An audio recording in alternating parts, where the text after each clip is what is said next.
युगों युगों तक आभारी। रूढ़िवादी धारणा को हटाने के लिए आचार्य तुलसी ने नए मोड़ का अभियान चलाया।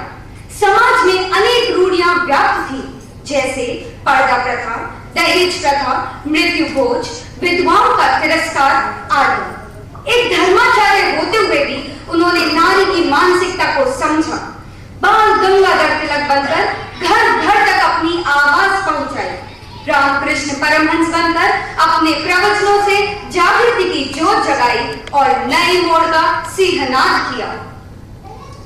इतना फिर जागे तोड़ गिराए जीण छीण जो अंदर रूढ़ियों के धागे। आगे बढ़ने का यह युग है, आगे बढ़ने का यह युग है। बड़े नाम को सबसे प्यारा प्रभु तुम्हारे पावन पथ पर जीवन अर्पण है सारा। मानवता त्राहि त्राहि अहिंसा का यह सुंदर काम, करने जग में शांति का काम। जो लोग अहिंसा में विश्वास रखते हैं उनमें सामंजस्य और समन्वय होना चाहिए, चाहे वे किसी भी जाति या धर्म के हों। वैचारिक मतभेदों को बुलाकर अहिंसा के प्रति जागरूकता पैदा करना ही अहिंसा समवाय है। आपने टूटे हुए दिलों को फिर से मिलाया है। आदमी के भीतर का भेद को मिटाया है। गांव गांव शहर शहर में अहिंसा की लौ जलाकर आपने भीतर के अंधियारों को मिटाया है, भीतर के अंधियारों को मिटाया। जय जय जीवन दाता, समभाव सुधा का सिंचन दो हमें ताज अहिंसा माता। जय जय जीवन दाता, मैत्री करुणा समता संयम शम आत्म तुलाए सारे। है तेरे नाना रूप शांति के सदा सजग रखवारे, सदा सजग रखवारे। अभय और आश्वासन की तू अनुपम अनुसंधाता। जय हे जय जीवन दाता, जय हे जय जीवन दाता। मिलो जी मिलो, समण दीक्षा से मिलो जी, नव चिंतन को स्वप्न पलो जी। समण दीक्षा के नव प्रकार, गुरुवर सपनों का आकार। आगे कैसे बढ़े? आपने उर्वर मस्तिष्क में कल्पना की और उसे साकार रूप देने के लिए लाडो चातुर्मास में तीसरी श्रेणी समन श्रेणी की स्थापना की। कार्तिक शुक्ला द्वितीया के दिन ये विलक्षण दीक्षा इस युग की ऐतिहासिक और क्रांतिकारी उपलब्धि है। ये श्रेणी शिक्षा साधना में संलग्न होते हुए प्रचार प्रसार के लिए देश विदेशों में कार्यरत है। समण दीक्षा साकार अनोखा रंग खिला है, कि तेरा पंथ मिला है। गुरुवर संदेशों को हम पहुँचाए देश विदेश हो। जो भी इशारा पाए जीवन का परिवेश हो।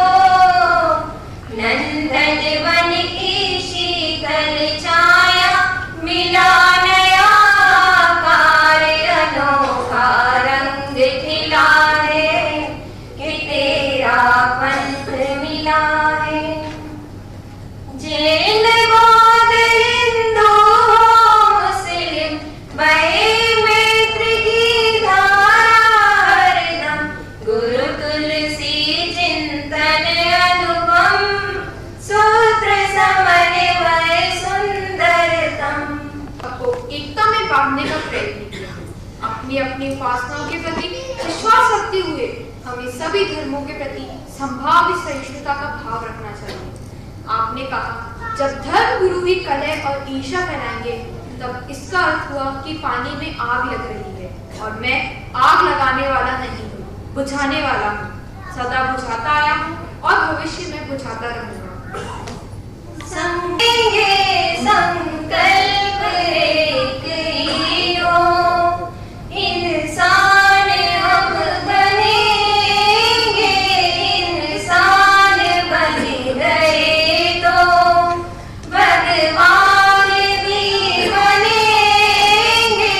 संकल्प एक ही हो, हम जैन बौद्ध मुस्लिम हिंदू या ईसाई, हम जैन बौद्ध मुस्लिम हिंदू या ईसाई, आपस में भाई भाई सब प्रेम से मिलेंगे।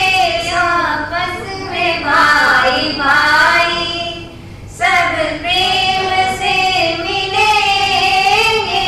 संकल्प एक ही हो, जाति पाति का भेद न इसमें, रंग रूप का भेद न जिसमें, अस्पर्श निवारण सूत्र महान, भर दे जीवन में नव प्राण। श्री तुलसी ने जातिवाद को समाज के लिए कलंक माना और उसे दूर करने के लिए अनेक प्रयोग किए। हरिजनों को हमारे धर्म स्थलों और धार्मिक सभाओं में प्रवेश दिया, उनके लिए अनेक कार्यक्रम आयोजित किए। आचार्य श्री तुलसी का संदेश अनुकरणीय है कि अनुसूचित जाति को अगर इस भागीदारी से दूर रखा गया तो समाज स्वस्थ और उन्नत नहीं बन सकेगा।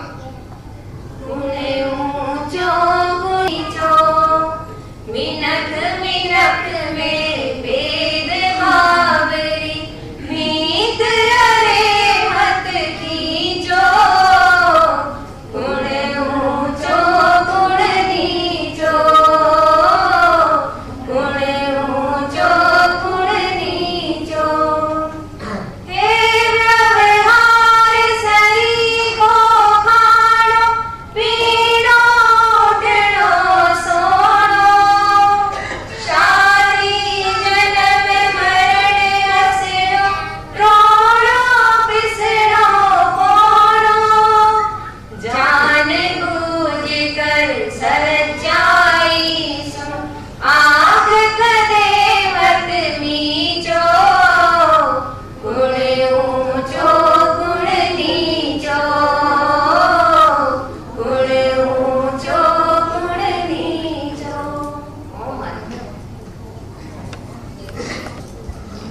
आचार्य तुलसी ने जो अवदान देश और समाज धर्म को दिए उन्हें सुंदर रूप से प्रस्तुत किया। साथ ही आचार्य जी ने एक बात कही थी कि राष्ट्र को कैसे सुधारा जाए। अगर हम शुरुआत ऊपर से करें तो शायद राष्ट्र नहीं सुधर सकता। तो उन्होंने एक बात कही थी, सुधरे व्यक्ति समाज व्यक्ति से राष्ट्र स्वयं सुधरेगा। व्यक्ति सुधर जाए तो समाज सुधर जाएगा, तो समाज सुधर जाएगा तो राष्ट्र सुधर जाएगा। इस तरह की सोच थी आचार्य श्री तुलसी की। कार्यक्रम को आगे बढ़ाते हुए मेरा विनम्र अनुरोध, विनम्र निवेदन, प्रेरणा पाते हेतु साध्वी श्री डॉक्टर स्नेह प्रभा जी से विनम्र अनुरोध।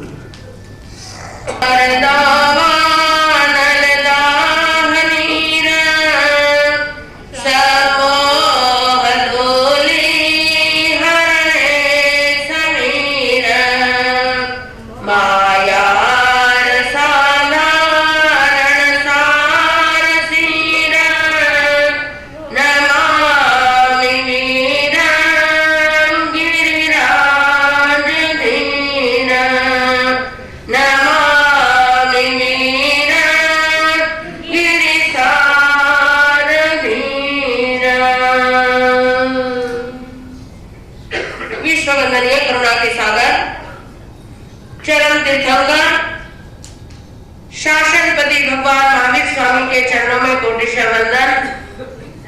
जिन शासन के आराधक, रत्नत्रय धारक, श्रमण शिरोमणि आचार्य आत्मानंद देवेंद्र शिव के चरणों में साधना के शिखर पुरुष उपाध्याय पूज्य गुरुदेव श्री पुष्कर मुनि जी महाराज साहब के चरणों में हार्दिक वंदनांजलि।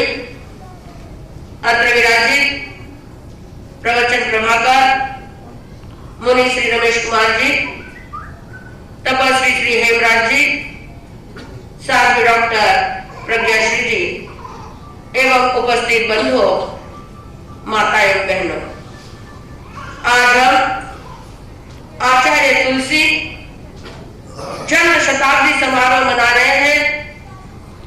बंधुओं, उनका नाम भी तुलसी था और उनका काम भी तुलसी था। कहते हैं, मैं तुलसी तेरे आंगन की, हर घर के आंगन में तुलसी होनी चाहिए, क्योंकि वह तुलसी वात, पित्त और कफ शरीर के जितने भी दोष हैं और मौसम के, ऋतु के जितने दोष हैं, उन दोषों को दूर करने की ताकत एकमात्र तुलसी रखती है।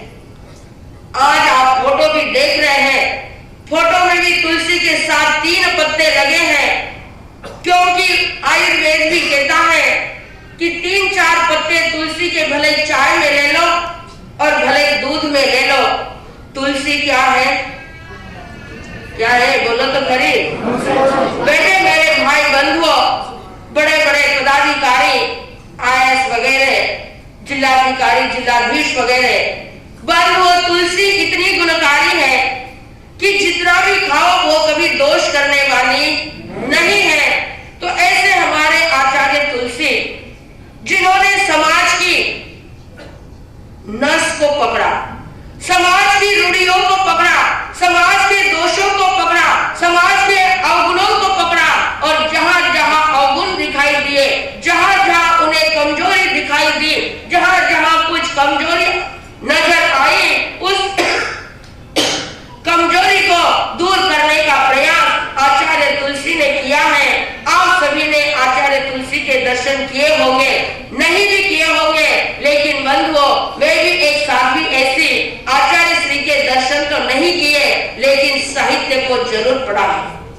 आचार्य का साहित्य, क्योंकि संतों का बोलना यानी साहित्य निर्माण का काम है, और जो साहित्य पढ़ लेता है वो संतों के दर्शन कर लेता है। आज हमारे भले भगवान महावीर सामने नहीं है, लेकिन भगवान की वाणी क्या है? सामने है। उसी भगवान की वाणी के सहारे हम चल रहे हैं। तो बंधुओं, आज तुलसी जी भले सामने नहीं, लेकिन उन्होंने 1 नहीं 2 नहीं, हर आंगन में, हर घर के आंगन में क्या लगाई है? तुलसी लगाई है। और उस तुलसी का सेवन करो, ताकि हमारे सभी दोष, सभी नजर, सभी कमजोरी, जो भी वीक पॉइंट है, वो वीक पॉइंट क्या हो जाएगा? चला जाएगा। तो इस प्रकार मैंने तो दर्शन नहीं किए, लेकिन हमारे साधना के शिखर पुरुष उपाध्याय पूज्य गुरुदेव पुष्कर मुनि जी महाराज साहब जब भी राजस्थान में विचरण करते थे, आचार्य तुलसी भी राजस्थान में विचरण करते थे। सरदार शहर के अंदर पहली बार सन 1961 में सरदारगढ़ में मिलन हुआ, दूसरी बार 1965 में जोधपुर में मिलन हुआ, और तीसरी बार 1986 में ब्यावर में आचार्य तुलसी और गुरुदेव पुष्कर मुनि जी महाराज साहब का मिलन हुआ। बंधुओं, तीनों ही मिलन, जैसे कहते हैं त्रिवेणी संगम होता है, 3 बार मिलन हुआ, लेकिन तीनों ही बार में दोनों ही गुरुओं ने इतना सुंदर समाज के लिए संदेश दिया। पहली बार जब मिले तो आचार्य तुलसी जी ने गुरुदेव को अपना साहित्य भेंट किया। गुरुदेव साहित्य के प्रति इतने गाढ़े और इतने श्रद्धावान थे कि जिन्होंने अपने जीवन के अंदर भगवान महावीर के 32 शास्त्रों को 62 बार जिन्होंने स्वाध्याय किया। गुरुदेव पुष्कर मुनि जी महाराज साहब जिन्होंने 32 आगम को 62 बार स्वाध्याय किया है, पढ़ा है, उसका अवधान किया है, उस स्वाध्याय की गंगा में स्नान किया है। तो ऐसे गुरुदेव ने तुलसी जी द्वारा जो साहित्य मिला, उस साहित्य को भी एक दिन में पढ़ लिया। दूसरे दिन मिलन हुआ, क्योंकि श्रमण साधु जो होता है वो सुबह सुबह बाहर की भूमि के लिए जाते हैं। पंचमी समिति का ध्यान करते हुए बाहर जाते थे, तो बाहर में जाते हुए दोनों संतों का पुनः मिलन हुआ। तुलसी जी ने पूछा कि आपने साहित्य को देखा? गुरुदेव ने कहा, साहित्य को तो मैंने देख लिया, साहित्य तो बहुत सुंदर है, लेकिन कुछ कमी ऐसी है कि वो साहित्य की क्या कर रही है, कुछ कमजोरी बता रही है। तुलसी जी ने पूछा, क्या बात है? गुरुदेव ने कहा, आपने भिक्षु दृष्टांत जो लिखा है, उस भिक्षु दृष्टांत के अंदर ऐसे कुछ कुछ दृष्टांत हैं जो समाज के लिए अच्छे नहीं है। उन बातों से समाज पर बहुत बुरा असर होता है, तो ऐसे दृष्टांत आपको नहीं देने चाहिए।